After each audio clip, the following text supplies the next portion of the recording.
Lahat maulan na umaga. Bagamat gano'n, may bisita tayo. Brother James ba? Oh, si James, no? Kala ko si Boss Liam nagsimba sa atin. Brad, pogi, pogi. Pogi si Boss Liam, no? Sana maligtas din yan. Ngayon pong umaga ay 9:48 na. Matatapos lang tayo ng 10:30. Meron po tayong more than 30 minutes para pag-usapan po yung topic natin ngayong umaga. Yung mga scientificong patotoo na ang Biblia ay tama. Scientific proof of the Bible. Ang pagkakaiba po ng fiction, pag sinabi natin fiction by itself, hindi totoo, fiction. Ang Biblia, bagamat sa iba ay ito ay hindi totoong libro, pero pag itetest po natin to sa larangan ng kanyang historical accuracy, tama. Grammatical, um, yung kanyang pagkakalapat ng mga gramatiko, tama. Ganon din, pag sa scientificong pag-uusap, tama din po. Scientifically accurate ang Biblia.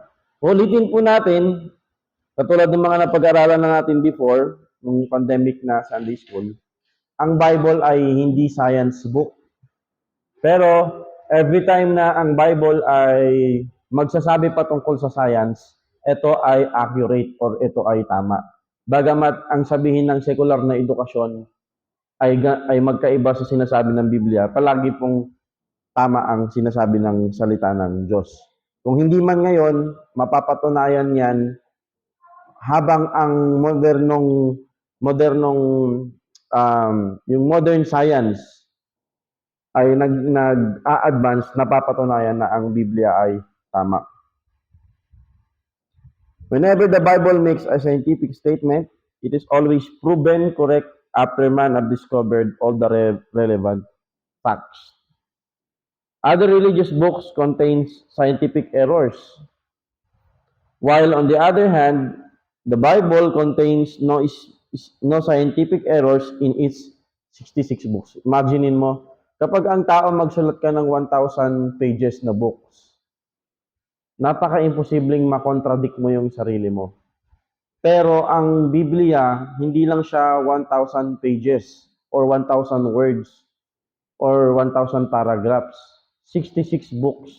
And yet, walang contradiction, lalo na pagdating sa scientificong pag-uusap. God is the author of the Bible and revealed the information so that the world would know that the Bible is God's Word. Sa lahat ng scientificong binabanggit ng Biblia, tama ito. Puntahan natin sa Ecclesiastes. Mamaya ipipreach ko to eh. Ipipreach ko to sa afternoon service. So kung free kayo sa afternoon service, pwede kayong umattend, 1 o'clock nagsisimula yan. Let's take a look paano inobserbahan ng preacher or ng teacher yung nature. Bible ko, di pa nabubuklat yan. So verse number 5. The sun also ariseth, and sun goeth down, and hasted to his place where he arose. Okay? Tama. The wind, pagdating sa araw, no? Pagdating naman sa hangin, the wind goeth toward the south, and that turneth about unto the north. It will let about continually, and the wind turneth again according to his circuit. Paikot-ikot lang yung hangin. Tama na naman. Though hindi ito tumutukoy sa scientific experimentation, ang tinutukoy dito yung naobserbahan ng preacher na ito, ng sumulat, ng nagsasalita dito. Pagdating naman sa verse number 7, all the rivers run into the sea. Diba? Yet the sea is not full unto the place from whence the rivers come. Thither they return again. So, ganun din, yung mga rivers o yung mga tubig sa river, papunta ng dagat, hindi naman napupuno. So, again, correct na naman yung salita ng Diyos. So, ang Bible, hindi siya nakapag-commit ng errors in science. So, meron tayong Anim na bagay na pag-uusapan na tinutukoy ng Biblia patungkol sa scientifico o sa science. Halimbawa, una dito ay yung the earth hangs in space. Okay? Ang ating mundo na ginaganalawan, earth mismo, the planet earth hangs in space. Makikita natin yan sa Job 26 verse number 7. Ito po ang tinatalastas. 26:7. Kasi Diyos na ang nakakakita nito eh.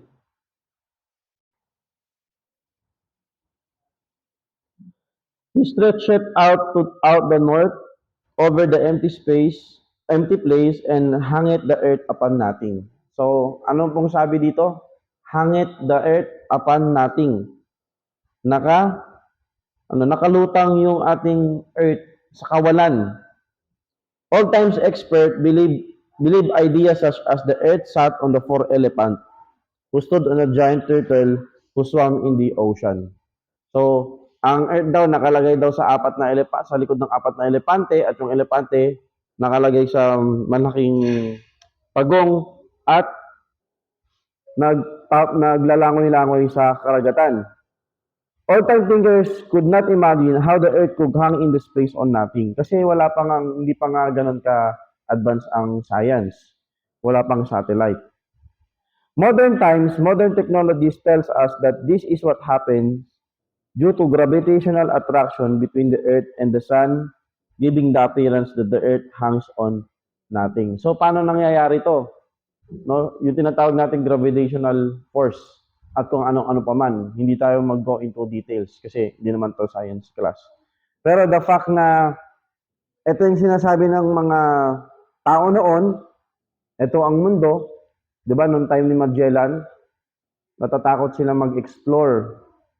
Kasi naniniwala ang mga tao noon na yung earth flat, tapos sa dulo noon, parang talon ba? Talon yung falls.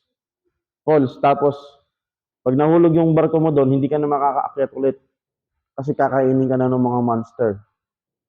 Yung mga monster, ang itsura nun, yung parang yung mga nakalagay sa mga ancient drawing.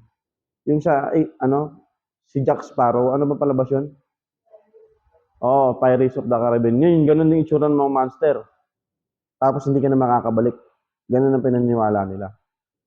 Kung napanood niyo yung Vikings, ganun din yung paniniwala nila noon na west, east. Walang west kasi nasa east sila eh.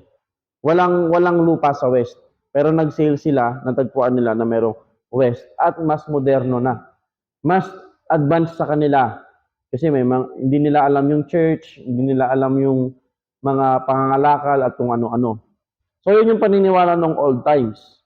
Pero ang Biblia, bago pa paniwalaan yun, ang Job, ang oldest book in the Bible.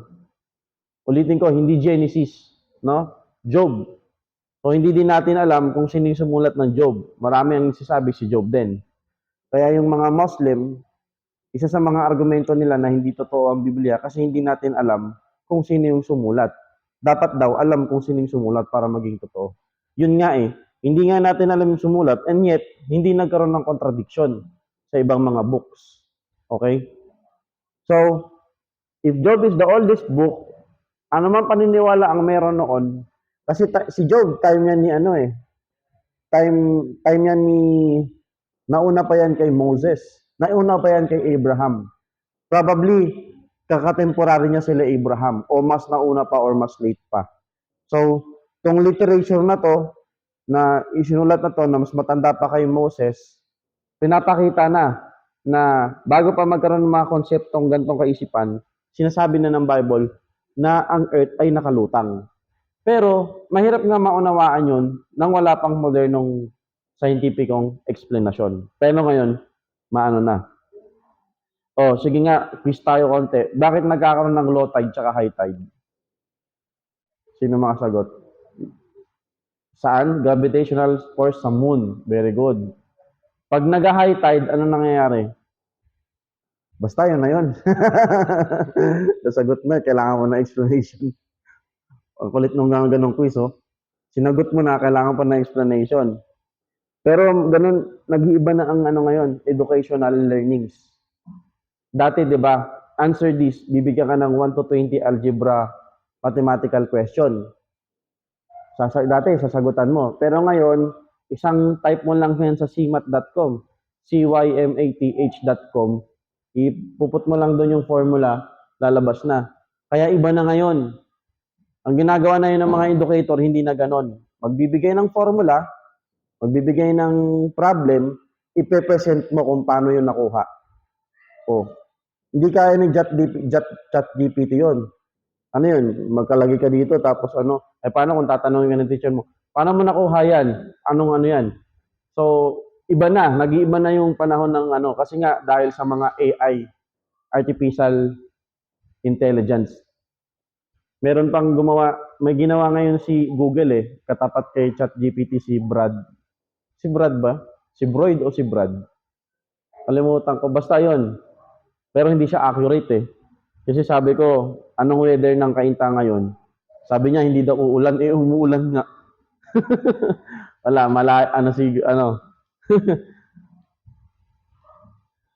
Okay? So, again, the earth hangs in space. At napatunayan. And by the way, nung sinabi ng Diyos sa Genesis chapter 1 verse 1, pinag-aralan natin ito sa Pentateuch. I don't know if you still remember it. Nung sinabi ng Diyos na, in the beginning, God created the heaven and earth. The expanse, okay? The whole universe yun. Magets natin?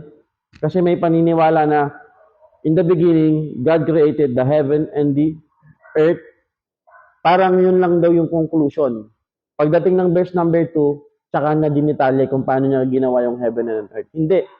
Kasi ang nakalagay doon, balikan natin, para meron tayong mapag-usapan ng konti.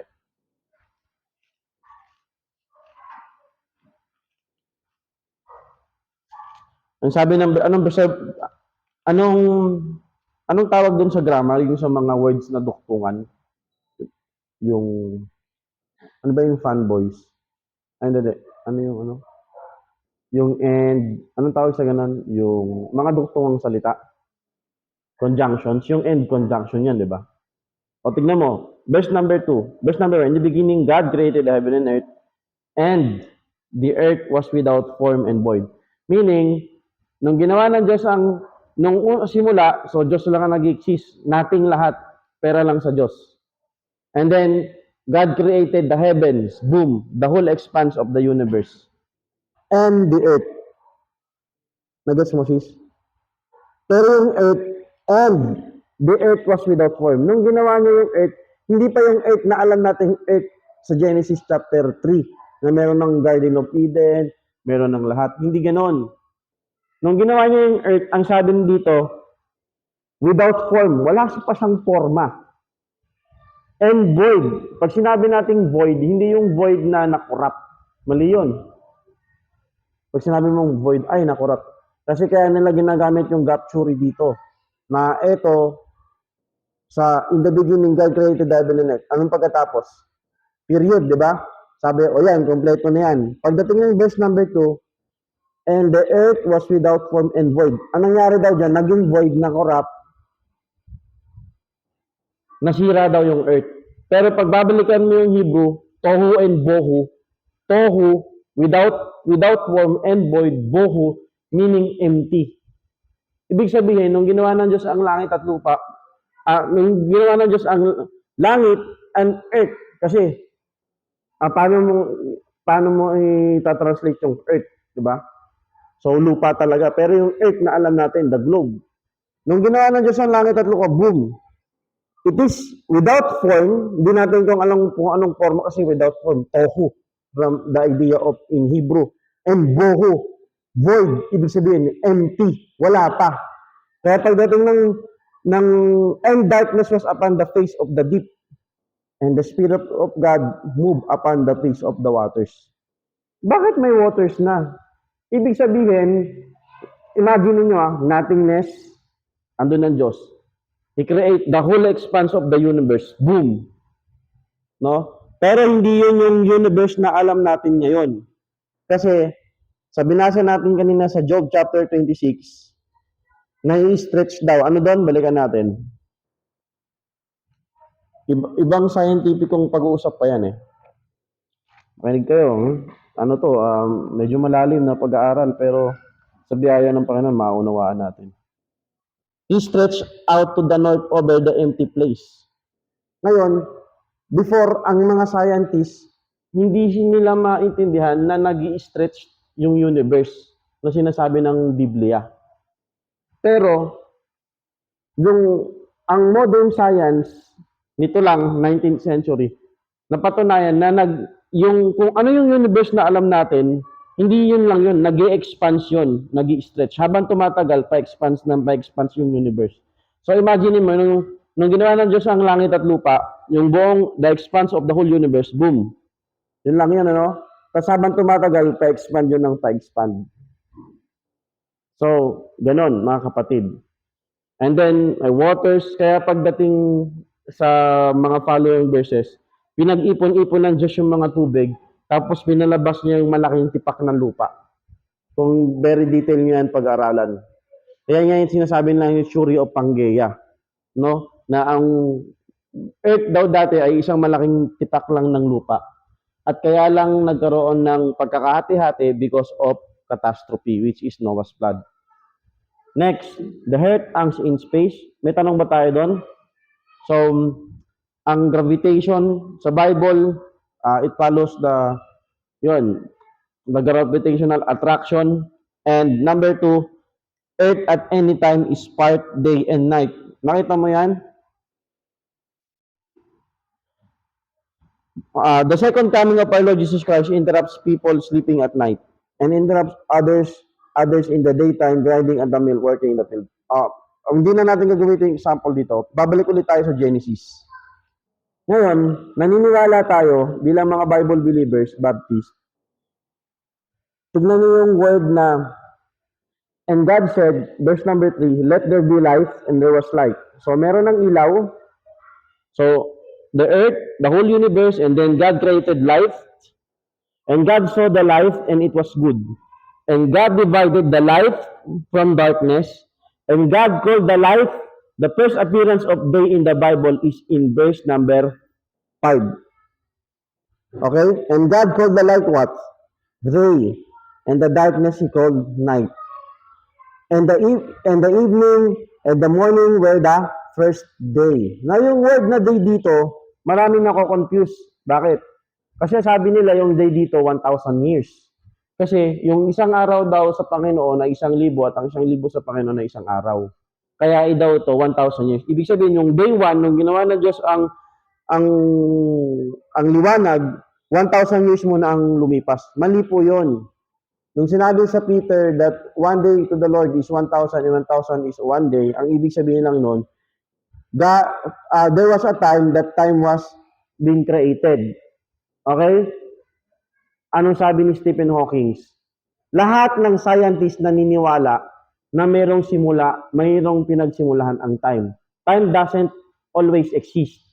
There was a beginning of time. Katulad ni Stephen Hawking.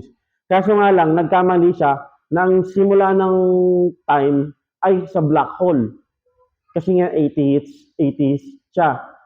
Ngayon, dahil ang Diyos with nothingness, hindi siya bound ng kahit anong timetable. And He was the one who created the time. Okay? Nung sinabi sa Biblia na 1,000 sa Panginoon na isang araw at 1,000, ibig sabihin, hindi siya bound. Hindi siya saklaw, hindi siya nasasakupan ng oras. Kaya naman, nung day dito, hindi to 1,000 years or hindi din to generations or decades or millennium or whatever. Ang ibig sabihin ng day dito from the Hebrew word yom, Y-O-M, yom. It is 24 hours. Anong patunay natin dyan? Ginamit yan ni Moses sa Exodus na kinocompare niya yung word na day, which is in Hebrew yom, sa week. Ibig sabihin, hindi pa pwedeng 1,000 years yung yom. Kasi kinompare niya to sa weeks. Okay? Ginamit niya sa week. So, paano yun? Hindi pwede. Kaya 24 hours lang yun. Ibig sabihin, Nung day 1, literally 24 hours. Day 2, 24 hours. Day 3, 24 hours. Day 4, 24 hours. Day 6, 24 hours. And in day 7, still 24 hours when God rested, and it means God ceased. Hindi nagpahinga ang Diyos na napagod siya. I mean, God ceased in working. Huminto na siyang gawa. Kaya hindi tayo naniniwala doon sa reconstruction theory. Anong ibig sabihin nun? Gumawa ang Diyos ng mundo, nasira, tapos gumawa siya ulit. Hindi po yon. Okay? Kasi yung iba, ganun ang paniniwala. Next, cloud balancing. In Job 37 verse number 16, again, palagi tayong bumabalik sa Job because this is the oldest book in the Bible. Dost thou know that the balancing of the clouds? How did Job know about this in 1500s BC? God told Job about the ancient scientific information.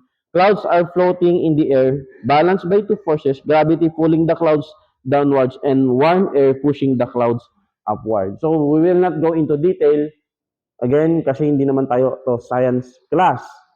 Pero napag-aralan naman natin yan yung grade 3, grade 4 natin, kung bakit merong clouds. But the fact, again, the Bible is not a scientific book, but every time, gusto ko makakabisedo nyo yun, every time that the Bible tells about science, it is accurate, it is 100% sure, it is true. Next, yung tinatawag na telephone communication. In Job 38, verse number 35, canst thou send lightnings that they may go and say unto thee, here we are? The telephone works exactly as Job 38, verse 35 says. God revealed the telephone to Job in 1520 BC, o yung tinatawag nating signal, no? That was 3400 years before Alexander Graham Bell invented the telephone.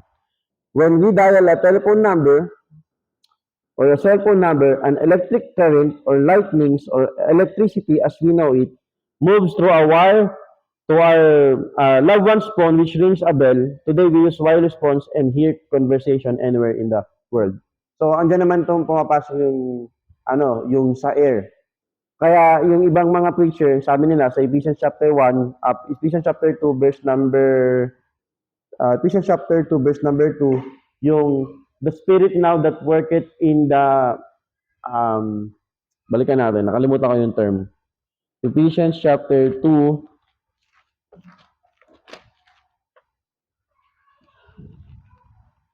verse number 2, wherein in time past you according to the course of this world, according to the prince of the power of the air. Yan, sabi nila yung power of the air dito, yung signal daw. Kaya namamayagpag dyan si Satanas sa signal. Pero again, tayo as a Christian, ang gadget sa atin is neutral. Ikaw ang bahala kung paano ka kukontrolin ito. Okay, we still have more time. We have 14 minutes. Next is very great numbers of stars. In AD 150, Ptolemy, silent P to no? Ptolemy, yung iba, as some says, dogmatically said that there are 156 or 1056 stars existed. It was totally wrong because our scientific now estimated that there were around 10 by the power of 11 times 10 by the power of 11 equals 10 tapos raised to the 22 stars, as this is only guessed. Pero sa Bible, ang sabi ng Psalms chapter 147 verse number 4, tingnan natin doon. Psalms 147 verse number 4, he telleth the number of stars, he calleth them all by their names. So, ang Diyos lang ang nakakaalam yung bilang ng mga bituin. Pero meron ding verse, ayan, Jeremiah 33, verse number 22. Jeremiah, puntaan natin. Nagsasabi dyan na yung bilang ng mga bituin ay hindi mo mabibilang. Kaya walang exact numbers ang mga stars. So, kapag ang Jeremiah pala pagkatapos ng Isaiah. Ano ba yan? 32. Andyan ba kayo? Oh, isa na lang, yun nandyan. Joke lang. 33 verse number 22. As the host of heavens cannot be numbered. So yung host dito, hindi yung angels, no? Kasi ang angels ay merong eksaktong bilang. Bakit? Kasi pagdating ng Revelations, 1/3 daw ng angels nakuha ni Satan. Meron lang silang eksaktong bilang at hindi sila nagre-reproduce o hindi sila nanganganak o hindi sila dumadami. So when we say the host of heaven here, it is the heavenly bodies or the stars cannot be numbered, neither the son of the sea measured. So will I multiply the seed of David, my servant, and the Levites that minister unto me.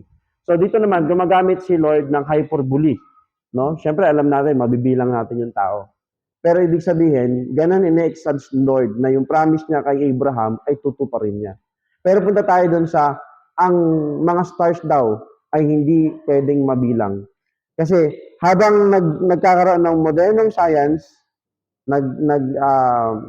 expand ang modern science, ito yung nagsimula kay ilan kay Ptolemy 1056 lang hanggang sa ito na naman hanggang naging million, hanggang naging trillion, hanggang hindi na mabilang. Hanggang ni-admit na lang nila ay hindi natin mabibilang ang stars. Ngayon, paano nila binibilang 'yon? Ganon, ba? Ang ano lang 'yun parang isipin mo, kuha ka ng isang planggana, lagyan mo ng mga buhangin. O sa buraba na lang. Tapos kuha ka ng siguro 5 centimeter, 5 centimeter, 5 centimeter, 5 centimeter, centimeter. So, bibilangin mo yung graba na ilan doon. So, ganun nila sinusukat. Pero again, hindi yun accurate.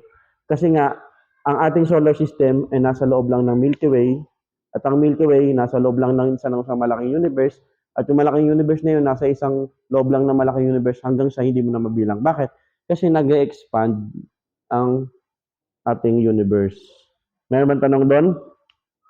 So, hindi mabibilang.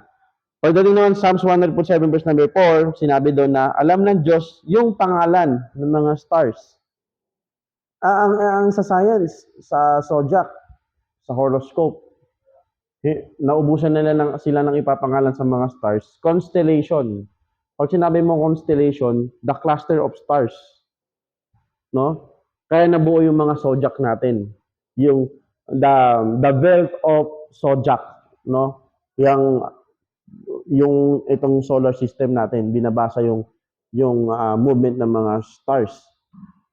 Pero ikaw nga magkaroon ka ng 12 anak, siguro may hirapan ka, isa pa nga lang, ano kaya ipapangalan ko sa anak ko? Pero ang Diyos, sabi niya, sa atin, hindi natin mabilang ang stars, alam ng Diyos ang exact number ng stars, at meron yung mga pangalan. The question is, sino ang mas mahalaga sa Diyos?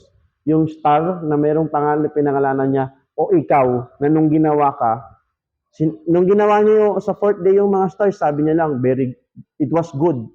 Pero nung ginawa ka niya, anong sabi ng Diyos? It was very good. Sinong mas importante? Ikaw o yung mga stars? Siyempre tayo. Because we are imago Dei. We are created in the image of God. Ang mga stars, hindi sila created in the image of God. Ang mga hayop, hindi sila created in the image of God. Kaya nga kapag nilalagay mo yung hayop in top sa place ng tao, bina-violate mo yung kalooban ng Diyos.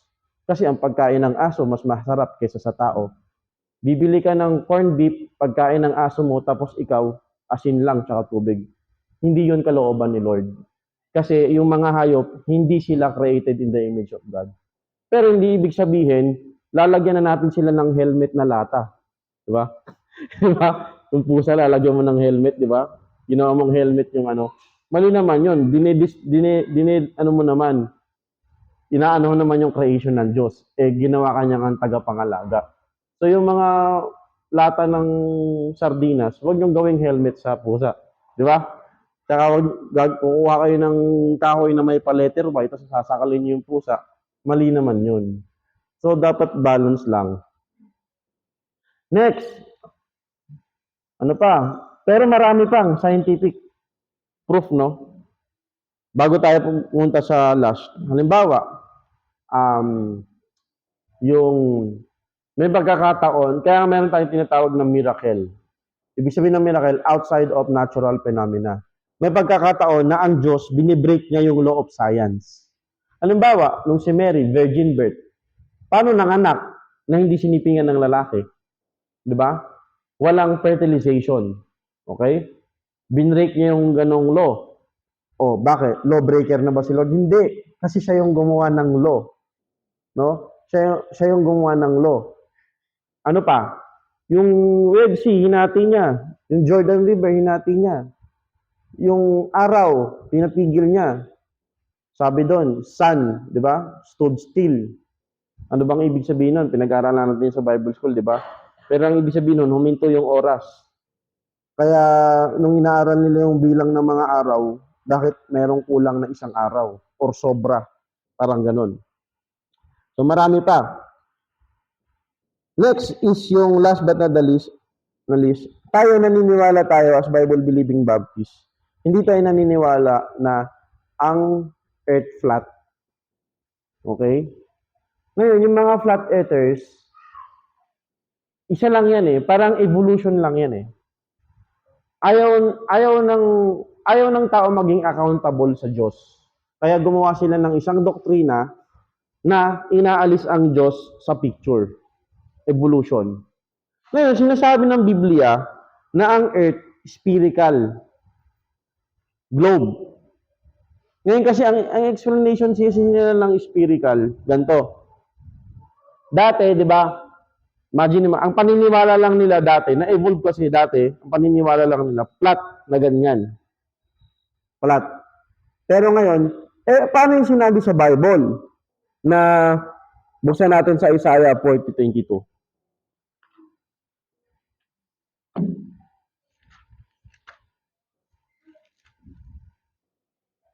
It is he that sitteth upon the circle of the earth, and the inhabitants thereof as the grasshoppers, that stretcheth out the heavens as a curtain. Ito din, yung sinasabi ko sa inyo.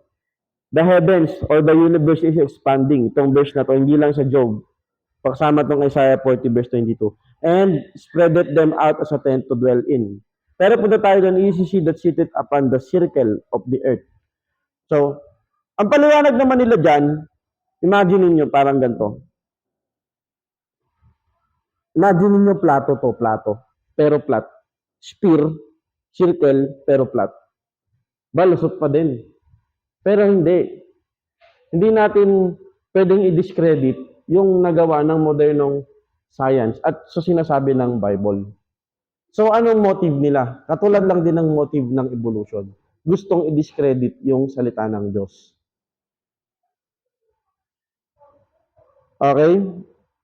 So again, ayun, nung time nila Magellan, naniniwala yung mga tao na walang west, na flat lang ang earth, tapos merong talon, merong mga monster kaya hindi sila nagsisail. Pero nung si Magellan, napatunayan niya na galing dito, umikot, napunta din doon. Ibig sabihin, bilog ang mundo. Kaya pag ginamit mo daw yung apat na sulok ng mundo, mali daw yun.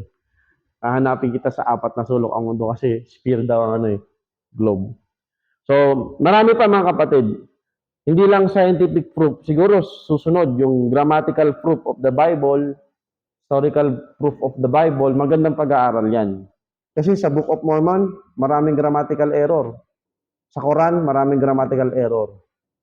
Ang Bible, walang grammatical error. Tinry nila yung King James magkaroon ng grammatical error. Wala.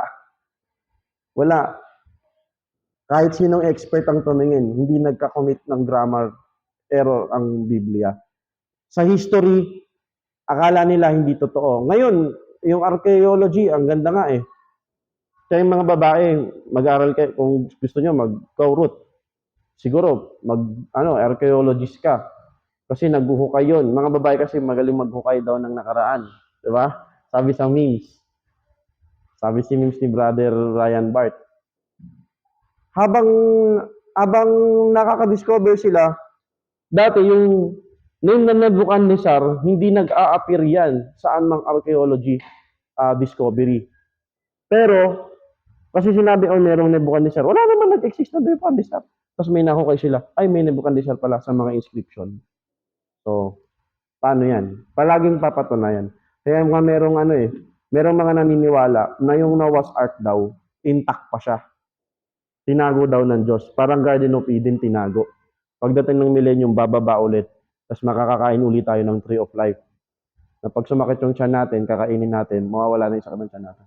Yung Noah's Ark daw, ang sabi nila, may theory na tinago daw yun ng Diyos, tapos gagamitin pa daw ng Diyos yun, yung tipong parang last, parang huling barahan ng Diyos.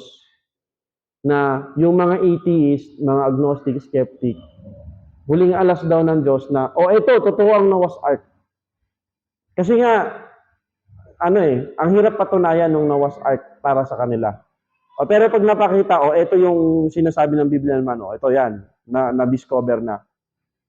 Hindi maniniwala sa'yo. Parang ganun daw. Pero, again, mahirap paniwalaan, pwede, kailangan maging critical thinker tayo at hindi natin alam kung ano yung eksakto talaga.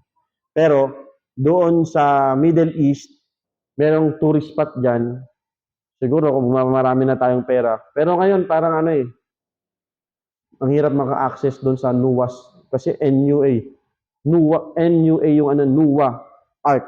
NUA's Ark, parang ganun. Siyempre, hindi naman English, no? Kung saan na-discover talaga na yung bundok na yon, meron talagang parang merong lumapat na barko, pero nagtaka sabi nga, ito na yung Noah's Ark. Pero tinignan nila yung sukat sa Bible, mas maliit, mas malaki yung nandun. Mas maliit or parang mas malaki ganun. Sabi, hindi ito yung Noah's Ark. Pero habang nag-aral pa yun ng discover yun, sabi niya, si Moses na nagsulat nito, kay Noah, sinabi, si Moses yung nagsulat nito, ang alam niyang measurement, yung Egyptian measurement. So, nung kinonvert nila, eksakto yung measurement, eto nga.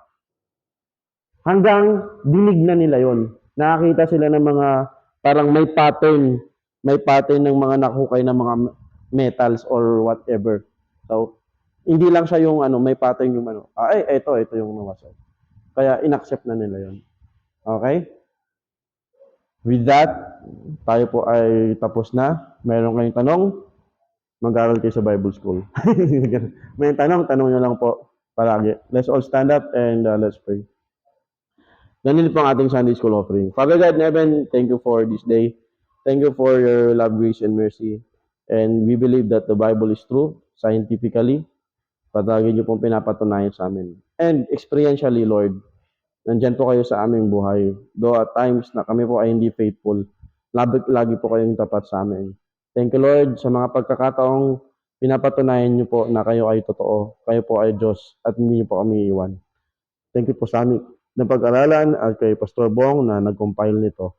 Dalangin po namin na mas matuto po kami ng salita upang dumating ang time na kami po ay mag-doubt sa aming pananampalataya. Mabalikan namin ito.